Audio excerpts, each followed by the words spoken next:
जय हिंद सभी मेरे भावी पुलिसकर्मी साथियों को। और सभी का स्वागत है भाई इस ज्ञान स्टडी के ऑनलाइन प्लेटफॉर्म पर। उम्मीद करता हूँ कि सभी आप बहुत जल्दी इस पुलिस परिवार का हिस्सा भी बनोगे और आपका जो सपना था, एक वर्दी पाने की चाह थी, वो भी बहुत जल्दी अब आपकी पूरी होने वाली है। क्योंकि इसके लिए आपने बहुत से जो कड़ियाँ थी वो पार की, बहुत से स्टेप पार कर लिए और अब जो आपका लास्ट स्टेप है वो भी बहुत जल्दी पूर्ण होने वाला है। और आपने इसके लिए अपने खुद को मतलब एकदम अच्छे से तैयार भी कर रखा होगा, ताकि आपका जो सपना है वो पूरा हो जाए और जिससे आपके चेहरे पे तो खुशियां आएगी ही, लेकिन अपने घर वालों के चेहरे पे भी आप मुस्कान दे सको। और अब जो टाइम बचा है वो आपका आज का दिन है बस। तो सबसे आज इस वीडियो में यही बात करेंगे कि आपको कैसे तो अपने नकारात्मक या नेगेटिव मार्किंग से बचना है, कितना स्कोर काफी आपके सेफ रह सकता है। और सबसे जो मेन बात है वो ये रहेगी कि भाई आपको अब क्या क्या सावधानियां रखनी है, यानी एग्जाम में क्या सावधानियां रखनी है, अब आपको क्या करना है क्या नहीं करना है, किन चीजों से बच के रहना है।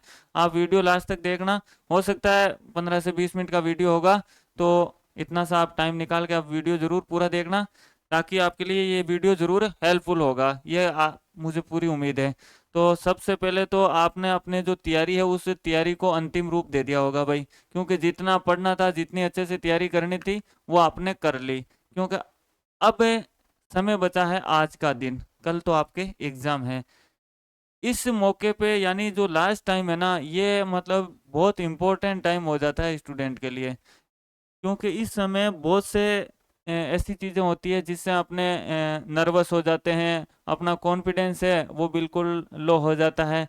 तो बहुत सी ऐसी बातें हैं जिनको आपको ध्यान रखना है। यानी अब आपने जितनी तैयारी करनी थी कर ली, अब आपको एक्स्ट्रा कुछ नहीं पढ़ना। अब देखिए वे किताबों वगैरह है ना, बने उठा साइड के मायने रख दो कि अब आपको बाद में देखा जाएगा, बाद में पढ़ा जाएगा।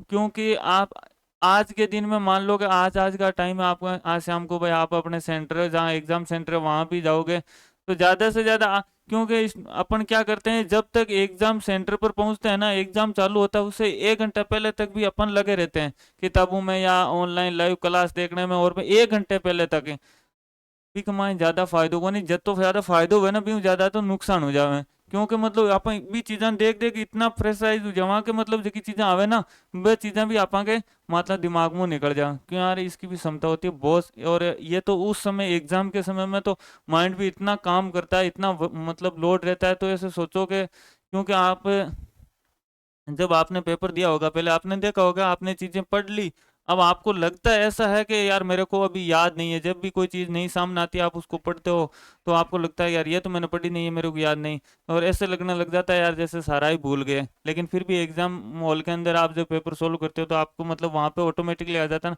तो माइंड उस दिन बहुत एक्टिव रहता है। तो अब ऐसा नहीं करना है, बिल्कुल आज के दिन आपको फ्रेश माइंड रखना है, अपने माइंड को एकदम फ्रेश रखना है, ताकि आपका जो कॉन्फिडेंस लेवल है वो डाउन नहीं हो, आप डिमोटिव यानी नर्वस नहीं होना है आपको बिल्कुल कतई। और इसका आपको बहुत फायदा भी मिलेगा, क्योंकि जब आपका कॉन्फिडेंस लो होता है ना, तो एग्जाम हॉल में आपने देखा होगा परीक्षा में 3 से 4% तो ऐसे होते हैं जो अपने को आते हुए भी बिल्कुल इजी पर्सन है, और आते हुए भी अपन गलत करके आ जाते हैं, और बाद में पता चलता है कि अरे यार ये तो मेरे को आ रहा था। लेकिन वो सिर्फ सब बातें कॉन्फिडेंस पे टिकी होती हैं। इसलिए जितनी तैयारी करनी थी तैयारी कर ली, और पढ़ना था अपने अच्छे से तैयारी की है, अच्छे से पढ़ी है, यही खुद पे भरोसा रखो कि मैंने बहुत अच्छी तैयारी की है और मेरा अच्छा पेपर होगा।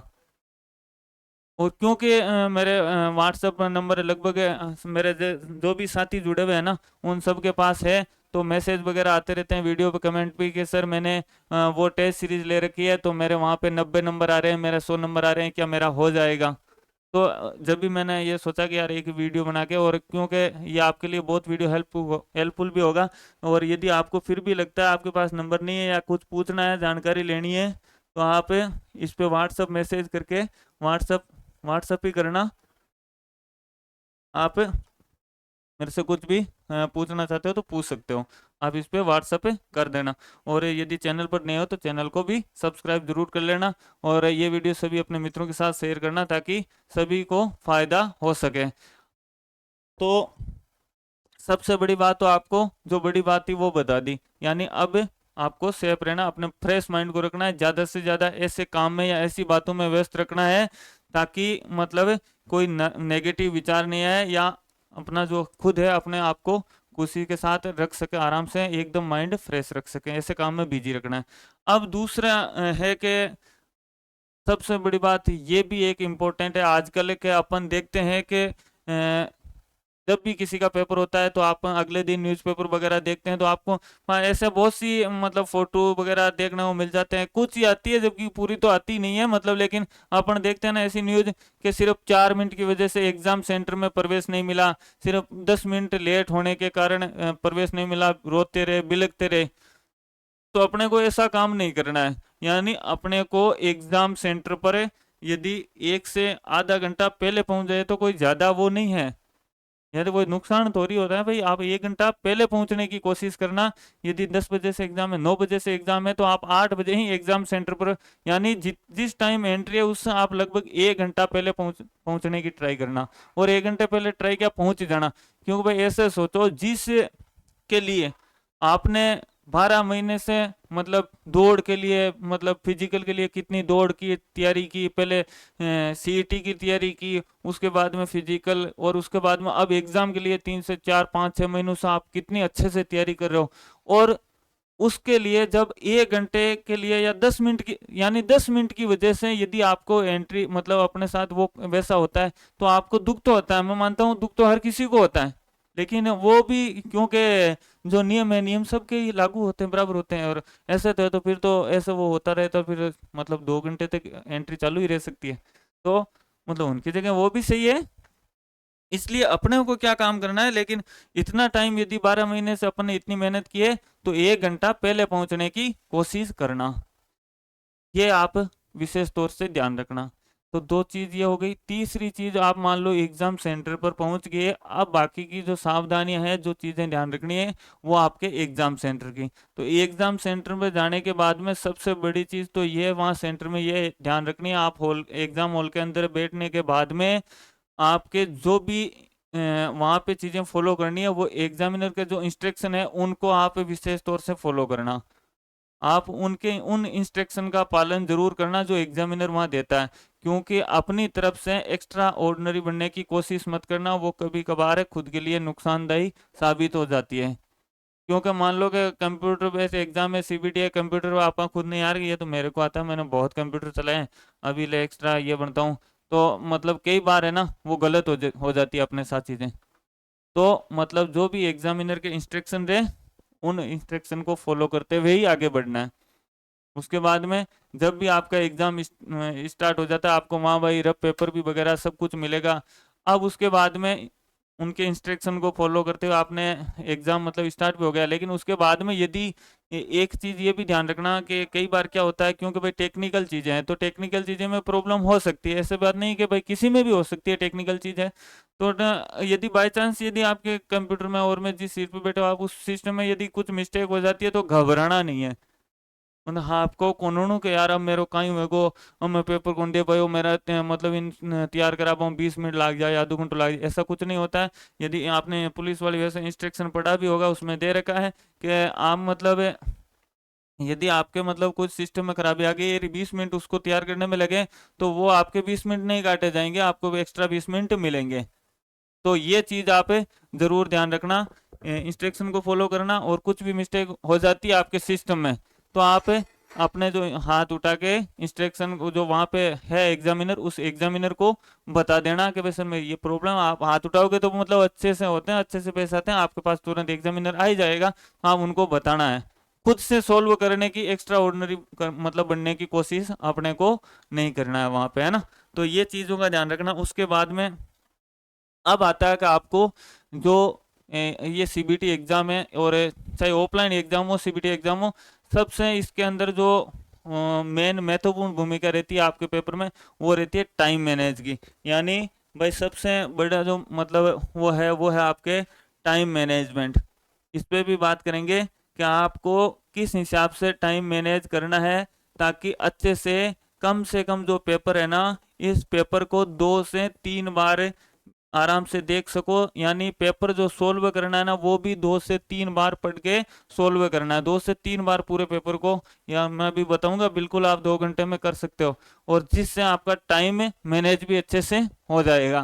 देखो कि मैं सिर्फ मेरे विचार दे रहा हूँ, और वैसे ये मतलब सही भी है कि सबसे पहले यदि आपके, यानी जैसे उन चीज़ों को सोल्व करना, पेपर के उन पार्ट को सोल्व करना है जिनसे जिनमें टाइम कम लगे।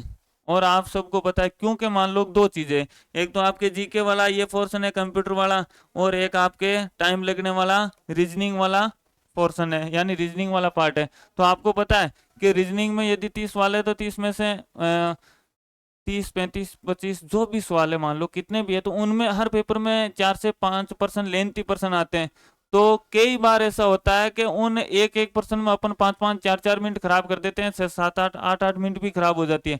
और उन 7, 8, 5, 7 मिनट के कारण लगने के बाद में भी उसका आंसर, यानी अपन आंसर नहीं निकाल पाते हैं, सॉल्यूशन नहीं होता है। और फिर एक तो मतलब 10 मिनट, 8 मिनट, 7 मिनट भी खराब की, इतना टाइम इंपॉर्टेंट टाइम होता है, एक एक मिनट, एक एक सेकंड इंपॉर्टेंट होता है। तो इतना यदि मान लो कि टाइम भी खराब कर दिया, फिर भी उसका आंसर नहीं है, और बाई चांस मान लो आंसर आ भी गया, तो मान लो किसी पर्सन में आपने 5 से ज्यादा मिनट लगा दी, और वो उसके बाद में आपका आंसर आया है स्टार्टिंग के अंदर ही। और मान लो स्टार्टिंग के 30 मिनट के अंदर आप रीजनिंग कर रहे हो, और यदि स्टार्टिंग के 30 मिनट में ही वो 3% आ गए, तो आपके तो मान लो 30 मिनट के अंदर ज्यादा से ज्यादा 5 से 10% ही होंगे। तो आप ऑटोमेटिक ही आपका जो कॉन्फिडेंस है लेवल, वो खुद ही डाउन हो जाएगा, आप खुद नर्वस हो जाओ, यार क्या आधा घंटा हो गया, मेरे तो 20 सवाल हुए हैं अभी। तो ऐसा नहीं करना है, सबसे पहले उस पार्ट को करना है पेपर के जिसमें कम टाइम लगे और अधिक सवाल किया जा सकता है, जिससे अपना कॉन्फिडेंस लेवल अपर रहे, यानी अपने खुद को भी ऐसा लगे कि हाँ यार, मैंने इतने टाइम में ऐसे कर दिया। कैसे कर सकते हैं, जैसे मान लो, और पेपर 2 से 3 बार में सोल्व करना है। ऑनलाइन के बहुत सारे फायदे भी हैं, और आप सबको पता है, क्योंकि यदि नहीं आ रहा है तो अपन मार्क फॉर रिव्यू वगैरह करते करके आगे बढ़ सकते हैं। और फिर यदि डायरेक्ट ही जाना है तो सीधे उस लिस्ट पे जा सकते हैं जिसको अपने को देखना है, और उन पे नहीं जाना पड़ेगा कि यदि अपन ने 150 में से 20% तो अपने को बिल्कुल नहीं आ रहे, उनको छोड़ा है, तो ऐसा नहीं कि उन 20% को देखना पड़ेगा, या पूरा वो पेपर ऊपर देखना पड़ेगा पढ़ना, ऐसा सिस्टम नहीं है ना। तो ये फायदे भी हैं। तो सबसे पहले आपको देखना है भाई जीके, जीके कंप्यूटर वो पार्ट देखना है और वो करना है। तो सबसे पहले जीके और ये कंप्यूटर है, इनके सवाल करने। इनमें से देखो, जीके के सवाल सीधे जो जीके का फॉर्मूला है कि जो आ रहा है वो आ रहा है, जीके कंप्यूटर के सवाल है, और जो नहीं आ रहा है वो कतई नहीं आ रहा है। तो जो मान लो कि जीके के और इनके मान लो कि 50 सवाल आपके यदि ये है, यानी 45 सवाल जीके का आएंगे, और बाकी के कंप्यूटर, तो 45 सवाल में बता रहा हूँ जीके की मान के, तो जीके है तो 45 में से आप करते चले जीके में से। और यदि मान लो आपने 30 क्वेश्चन है वो एक ही बार में फर्स्ट बार में पढ़ के तुरंत आगे बढ़ते रहे, सही कर दिए। और 30 मतलब 45% पढ़ने में तो ज्यादा टाइम लगेगा, कौन जो आ रहा है वो आ रहा है। इसके साथ साथ ही मान लो कि 45 में से 5% ऐसे हैं जो आपको बिल्कुल भी नहीं आ रहे हैं ना, आप उनको करना ही नहीं है, यानी छोड़ रहे हैं, आप उस टाइप के पर्सन आपको बिल्कुल नहीं आ रहे। तो उसके बाद में पर्सन बचे 10 10% आपको ऐसे लग रहे हैं कि भाई इनको एक बार वापस देखना है, थोड़ा सा मेरे को 2 ऑप्शन पे डाउट है, और मैं इसको सही कर दूंगा लेकिन एक बार बाद में देखेंगे, है ना। तो उनको अपन को मार्क कर देना, यानी उसमें सिस्टम है ना, मार्क फॉर रिव्यू वाला सिस्टम है, आप पुलिस की वेबसाइट पे जाके मॉक टेस्ट का वो देख सकते हो डेमो। और वैसे भी यूट्यूब पे भी वीडियो वगैरह बना के डाला हुआ है साथियों के द्वारा, तो वहां पे भी देख सकते हो। क्योंकि वो भी मैं दिखाता तो वीडियो बहुत लंबा हो जाता, फिर इतना आपके पास टाइम है नहीं। टाइम तो वैसे अब तो पूरा दिन ही है और पूरी रात है, लेकिन मुझे पता है ना कि आप रुकोगे नहीं। आप नहीं, मतलब नहीं रुक सकते खुद को, और जिसने रोक लिया ना, उसकी बल्ले बल्ले है बिल्कुल। क्यों, एक तो वो बिल्कुल नो टेंशन, फ्रेश माइंड, आराम से नींद नींद पूरी होकर आराम से एग्जाम देने जाएगा। और एक है होगा वो भागा दौड़ी में ही एग्जाम देवा जावे, पढ़ तो ही जा रही हो, टेंशन पूरी रात हो, आराम हो नहीं तो चैन हो सोयो, तो माइंड पर कितो लोड पर मिले वो कहीं मतलब अच्छी तरीके से पेपर दे लो। जिसके पास टाइम हो वो तो पूरा वीडियो देख लेना, और टेलीग्राम चैनल का लिंक दे रखा है वो भी ज्वाइन कर लेना यदि आपको अच्छा लगे तो अब 10% वो कर दिए। अब ये एक बार जीके हो गए पूरे, ऐसे ही करना है कंप्यूटर में, ऐसे ही कर दिया कंप्यूटर में। अब मान लो कि यदि 60 मिनट में यदि ये सारा सिस्टम आपने 60 मिनट में कर लिया, कंप्यूटर रीजनिंग का एक बार पढ़ के और अच्छे से कर लिया, और जो आ रहे थे वो कर लिया, जो नहीं आ रहे थे छोड़ दिया, और जो देखने थे वापस डाउटफुल थे वो भी कर लिया। अब ऐसे सोचो कि आपने दो पार्ट मतलब कर लिए पार्ट, उसके बाद में आपके पास 60 मिनट और बचा हुआ है, यानी 1 घंटा और टाइम है, आपने इतना पेपर सोल्व कर लिया। और मान लो इनमें से आपने यदि 60 मिनट में 60 सवाल सही कर दिए, 60 सवाल कर लिए, मान लो 60 नहीं तो 50 सवाल भी आपने सही कर लिए 1 घंटे में, 50 सवाल कर लिए, और पूरा पेपर एक बार आधा 2 पार्ट का पेपर पढ़ लिया, और जो मान लो कि 30 से 20 सवाल आपको 10 सवाल मान लो नहीं आ रहा था, वो उनको अलग कर लिया, निकाल लिया, और जो 20-25 सवाल जो भी आपको वापस डाउटफुल है या देखना है उनको एक टिक लगा, तो आपको ऑटोमेटिक हौसला मिल जाएगा कि यार मैंने 1 घंटे में कम से कम एक बार इतना पार्ट तो कवर कर लिया, और लगभग 50-60 सवाल भी कर लिए और ये निकाल लिए, तो आपका खुद का ही लेवल बढ़ेगा। अभी मेरे पास 1 घंटा है, अब मेरे को सिर्फ रीजनिंग देखना है और बाकी ये डाउटफुल वाले पर्सन देखना है। उसके बाद में रीजनिंग, रीजनिंग पे भी कुछ ध्यान रखना है। अरे रीजनिंग पे भी कुछ बातें ध्यान रखनी है। रीजनिंग पे क्या ध्यान रखना है कि रीजनिंग के अंदर करते टाइम में, ये फर्स्ट बार ही चल रहा है, फर्स्ट बार दोनों का एक बार देख लिया, अब आ जाओ रीजनिंग पे। रीजनिंग पे आपको सबसे पहले, यानी सबसे पहले वही सवाल मतलब हल करने हैं, क्योंकि देखो भाई रीजनिंग ऐसी चीज है, यानी जितनी ज्यादा प्रैक्टिस उतना ही आप रीजनिंग में टाइम बचा सकते हो, या आप सबको भी पता है रीजनिंग में प्रैक्टिस मायने रखती है। तो रीजनिंग में सबसे पहले यदि 30 सवाल आपके हैं तो उन सवाल में से सबसे पहले जो छोटे छोटे सवाल है ना, और यदि आपने अच्छे से प्रैक्टिस तैयारी किया ना, तो आप खुद को पता है, पता चल जाता है कि भाई ये पर्सन है टाइम लेने वाला है, ये पर्सन है बिल्कुल मतलब अपन आसानी से कर सकते हैं।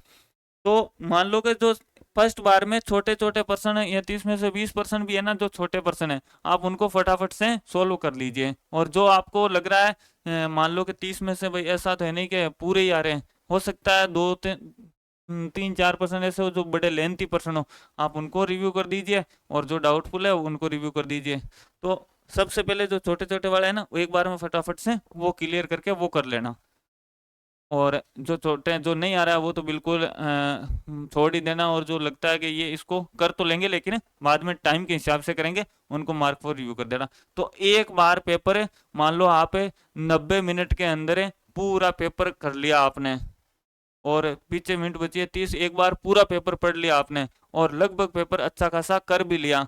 अब आपको 30 मिनट में आप बहुत कुछ कर लोगे आराम से, क्योंकि आपके पास कॉन्फिडेंस रहेगा, यार मैंने पूरा पेपर पढ़ लिया, जो आ रहे थे वो तो कर लिया भाई, जो कन्फर्म आ रहे थे वो तो कर लिया, अब तो मेरे को जो डाउटफुल है 30 मिनट में वो करना है। अब उसके बाद में दूसरी बार वापस आओ इस जीके वाले और कंप्यूटर वाले पोर्शन में, जो रिव्यू किया है उनको क्लियर करते चलो। दूसरी बार में उनको आराम से, जो लगता है ना कि भाई ये तो फाइनल है, या फाइनल यदि ये यानी करना है, और यदि उनमें से ही मान लो कि आपने 20-30% किए हैं, इन दोनों में मान लो 30% रिव्यू के लिए किए हैं, तो 30 में से आप मान लो 20% निकाल दिए, सही कर दिया, यानी 20% कर दिया, 10% और भी है, आपको लगता है कि बाद में देखेंगे तो छोड़ सकते हो, और नहीं तो 2 बार में यदि आना है तो जीके कंप्यूटर में आ जाता है, क्योंकि ऐसा तो है नहीं कि भाई बार बार पढ़ने से वो, कुछ पर्सन होते हैं जो ऑटोमेटिकली, क्यों माइंड उस समय इतना ज्यादा एक्टिव होता है कि फिर ऑटोमेटिकली याद आ जाता है कि यार उसमें ये है, क्यों माइंड बहुत जगह दौड़ता है। तो उस समय यदि याद आ जाए तो बात अलग है, तब कर लेना, नहीं तो वो उसमें, उसके बाद में वापस रीजनिंग वाला पे आना है। फिर आप मतलब जो 5 से 7% जो मतलब लेंथी पर्सन है, जो 8% उनको सोल्व करने की कोशिश करना। पहले आप ऐसा नहीं हो कि इनके करने के चक्कर में पूरा टाइम ही गंवा दो, और फिर आप मतलब अपना कॉन्फिडेंस वो कम हो जाए और उसका आपको नुकसान हो। उसके बाद में 2 बार करने के बाद में यदि आपके पास टाइम बचता है, तो ये तो मुझे कंप्यूटर जीके तो मुझे लगता है 2 बार में जो निकालना है आ रहा है वो तो खरीदोगे, और उससे तो 5 बार देख लो, 3 बार देखने पे भी क्या होता है, जो आ रहा है वो तो आ रहा है, और जो नहीं आ रहा है 2 बार में, हाँ फर्स्ट बार में नहीं है, आपको थोड़ा बहुत डाउटफुल लगता है ना, वो रिव्यू भी तो इसीलिए करना है, नहीं तो फर्स्ट बार में ही जो आ रहा है, नहीं आ रहा वो नहीं आ रहा, रिव्यू भी के थोड़ा बहुत डाउट है, और हाँ के आराम से इसको देख सकते हैं, थोड़ा बहुत डाउट वाला वो रखना है। तो इसलिए 2 बार में ये, फिर रीजनिंग आराम से, जो पीछे बचे टाइम उसमें आराम से अच्छे से रीजनिंग करके आने। और हॉल के अंदर जितना आपका कॉन्फिडेंस रहेगा, क्योंकि एक कॉन्फिडेंस के कारण ही आप, कई बार होता है ना एग्जाम के अंदर अपने को 3 से 4% ऐसे होते हैं जो मतलब बिल्कुल इजी पर्सन होते हैं और लगभग स्टूडेंट जिसका कॉन्फिडेंस लो होता है वो गलत करके आ जाता है, और आते ही बाहर आते ही पता चलता है कि यार ये तो बिल्कुल इजी सवाल था, ये यार मैं फिर पछतावा भी होता है कि यार ये तो मैं सही कर सकता था, ये गलत कैसे हो गया मेरे। तो वो गलत अपना कॉन्फिडेंस के कारण ही होता है। ये आपके साथ नहीं, हर किसी मतलब मतलब एग्जाम देते हैं तो हर किसी विद्यार्थी के साथ होता है। लेकिन इनसे बचने की कोशिश करना, अपना कॉन्फिडेंस लेवल बना के रखना है, और टाइम यदि मैनेज रहेगा तो आप और अपना कॉन्फिडेंस भी रहेगा। दूसरी बात के पेपर में स्टार्ट करते समय मान लो कि आपको 5 से 7% ऐसे पर्सन जैसे जीके और कंप्यूटर वाला पोर्शन आप स्टार्ट फोर्स कर रहे हो, वो पार्ट कर रहे हो, और यदि 4 से 5% ऐसे पर्सन आगे 7% 10 में मान लो कि जो आपने पढ़े ही नहीं है, आपको लगे कि यार पेपर तो पूरा ही टफ है, ऐसे लगे मतलब हड़बड़ाहट मतलब आपको हो जाओ, ऐसा नहीं होना, आपको कानून है। क्योंकि मान लो कि था के लिए हार्ड है ना, तो वो मेरे लिए भी हार्ड है, ऐसा नहीं है भाई। तो मतलब वो आपके लिए हार्ड है तो दूसरे स्टूडेंट के लिए भी वो हार्ड है पेपर। तो उनको देख के मतलब नर्वस नहीं होना है कि यार पूरा पेपर ही ऐसे, मेरे को तो कुछ ही नहीं आ रहा। ये भी होता है एग्जाम हॉल में, ऐसी परिस्थितियां बनती है। तो उनसे अपने को बचना है भाई। ऐसे सोचना भाई मेरे लिए हार्ड है तो भाई मेरे पास वाले मेरे दोस्त के लिए भी हार्ड है वो। अब बात आती है कि भाई सेफ स्कोर कितना रह सकता है। वीडियो वैसे लंबी हो गई है, लेकिन 3 से 4 मिनट और लगे। देखो सेफ स्कोर पे बात करें ना, तो ये एग्जाम पेपर होने से पहले कोई नहीं बता सकता कि सेफ स्कोर कितना रहेगा, क्योंकि किसी भी एग्जाम का ये सेफ स्कोर है तो ये उस पर डिपेंड करता है कि आपका पेपर का लेवल कैसा था। यानी पेपर का कैसा लेवल था, पेपर टफ था या पेपर मॉडरेट था, या मतलब पेपर बिल्कुल इजी था, वो उस पर डिपेंड करता है। तो ये सेफ स्कोर मतलब क्योंकि सेफ स्कोर वाला मैं इसलिए कह रहा हूँ क्योंकि बहुत सारे विद्यार्थी वो पूछ रहे हैं कि सर मेरे 95 टेस्ट सीरीज में मेरे हर टेस्ट में 90 से 100 के बीच मारा है, तो मेरा क्या हो जाएगा, क्या इतने नंबर पे हो जाता है। क्योंकि भाई ये जरूरी नहीं कि आपके टेस्ट सीरीज में जो पेपर आ रहा है तो वहाँ पे आपके 90 100 क्या है, वहाँ पे आपके 120 भी आ सकता है, और हो सकता है यहाँ पे आपके 80 आए। कोई जरूरी नहीं है कि भाई टेस्ट सीरीज में जो नंबर आ रही है वही बट नंबर आवे, क्योंकि वो उस एग्जाम जो पेपर के लेवल पे डिपेंड करता है। तो ये यहाँ पे उसको लेके टेंशन नहीं लेना है कि यार मेरा, क्योंकि हाँ काफी सारे स्टूडेंट है जो उसी को लेके ही चिंतित है। 2-4% ऐसे भी हैं मेरे भाई जो मतलब उसको लेके टेंशन है कि यार टेस्ट सीरीज में इतना नंबर आ रहा है, इतना हुई कौन है मेरे को, यार मेरी तैयारी कमजोर है। ऐसे अपने को डिमोटिव होना ही नहीं, मोटिव रखना है कि मैंने अच्छी तैयारी की और मेरा अच्छा पेपर होगा बस। तो और तीसरी बात है कि नकारात्मक अंकन से कैसे बचें। तो देखो नेगेटिव मार्किंग किसी भी एग्जाम के परिणाम में बहुत बड़ा रोल मतलब अदा करती है। आपको पता है कि यदि आपने 10% सही करने के चक्कर में यदि 10 में से एक ही सही नहीं हुआ तो 3 से 4% आपके गए। तो ऐसा नहीं करना है कि आप एक नंबर के लिए 2 नंबर के लिए हाँ 10% करता हूँ 200-300 सही हो ही जाएंगे। भाई यदि नहीं आ रहा है तो हाँ टिप एक तुक्का वाली बात अलग हुआ करे, क्योंकि एक तुक्का में कोई जरूरी नहीं है आपके सही हो। तुक्का पीछे भी धकेल सकता है, आगे धकेल सकता है। तो तुक्के के दोनों भी है, एडवांटेज भी है डिसएडवांटेज भी है। लेकिन मेरे हिसाब से तुक्के से बचना चाहिए, क्योंकि मान लो कि आपने 100 सवाल किए, अब आपके 50% बचे हैं एग्जाम में, पीछे आपके 50 क्वेश्चन है वो बाकी बच गए, आपको 100 ही सवाल आ रहे थे। अब आप सोचोगे कि यार 50 क्वेश्चन है, इन 50 में से मैं कम से कम मेरे 100% में, तो 100% में मेरा नंबर थोड़ी आ जाएगा एग्जाम में, मतलब मैं भर्ती मतलब सफल थोड़ी हो जाऊंगा, पास तो मतलब नंबर आएगा कि नहीं आएगा। इस वजह से यार सोच रहे हो आप कि यार कम से कम 15-20 तो और कर दूं, या रियल में होता है कि 15-20 तो और कर दूं। और उन 15-20 के चक्कर में भाई क्या होता है कि आप वो जो 15-20 सवाल करते हो उनमें आपके जो 100 सवाल है ना उनमें से और नंबर घटा देते हो। क्योंकि भाई यदि आप 100 सवाल कर पाए हो ना, तो ज्यादा से ज्यादा हो सकता है मैं 104-5 कर दूं, 5 सवाल ज्यादा कर दूं, क्योंकि आप यदि आपने तैयारी की है तो आपके लिए टफ है वो चीजें, मेरे लिए भी टफ है। आपके लिए इजी है तो मेरे लिए इजी है। तो भाई थाके वास्ते यदि तन लाग रही हो पेपर को लेवल टफ है, मैं 100 ही सवाल कर पाऊँ, तो भाई मैं भी तो इतना ही सवाल कर पाऊँ मेरे लिए भी, क्योंकि तैयारी आपने की है मैंने तैयारी की है। ऐसा तो नहीं कि मेरे पास कोई मतलब ज्ञान की विद्या है जो क्यों जरूरी को नहीं मैं तैयारी करी कि नहीं करी, मैं था जितनी तैयारी कर भी मैं ज्यादा नंबर ले सकूँ, ऐसा कुछ नहीं होता है। तो उन चीजों का ध्यान रखना, ज्यादा नंबर बढ़ाने की संख्या बढ़ाने की कोशिश मत करना। यदि आपको आता है उन्हीं को उसी हिसाब से करना। हाँ हो सकता है 5-10% डाउट वाले होना, 2 ऑप्शन वाले, वो आप ज़रूर ट्राई कर सकते हो ज़्यादा से ज़्यादा, कि भाई 10 सवाल ऐसे हैं, पूरा पेपर कर लिया, कि यार कम से कम 7-8 सवाल ऐसे लग रहे हैं जो डाउटफुल हैं, जिनमें 2 ऑप्शन है, तो उन पे आप ज़रूर ट्राई कर सकते हो, उनमें से क्यों सही हो जाता है। ऐसा नहीं है जो बिल्कुल ही नहीं आता उन पे आप टिप्पे लगा रहे हो और मतलब आपके जो नंबर आ रहे हैं बढ़ाने के चक्कर में आप खुद माइनस में चले जाओ। तो इन चीज़ों सब चीज़ों का ध्यान रखना आप ज़रूर।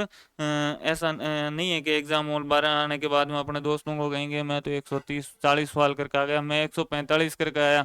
तो 145 में ऐसे पता नहीं कि भाई आपको 3 से 4, 5, 7 नंबरों का लॉस और ज़्यादा हुआ है, क्योंकि मेरिट भी तो वही रखते हैं। एक तो 3-4 सवाल कॉन्फिडेंस के कारण वाले चले जाते हैं, और 3-4 मान लो नेगेटिविटी, मतलब मार्किंग हो गई नेगेटिव, तो हो गए बस। मेरिट भी तो वही बनाते हैं। अरे भाई एक एक नंबर भी तो मेरिट बनाता है ना, बोले आप इतना ही तो रहते हैं ना, हर बार होता है, मेरे साथ भी खूब बार हुआ है। जैसे मान लो 3 से 4-5 नंबरों तक भी मेरिट में बहुत बार रह जाते हैं अपन एग्जाम। तो उन चीज़ों का सबका आपको ध्यान रखना है।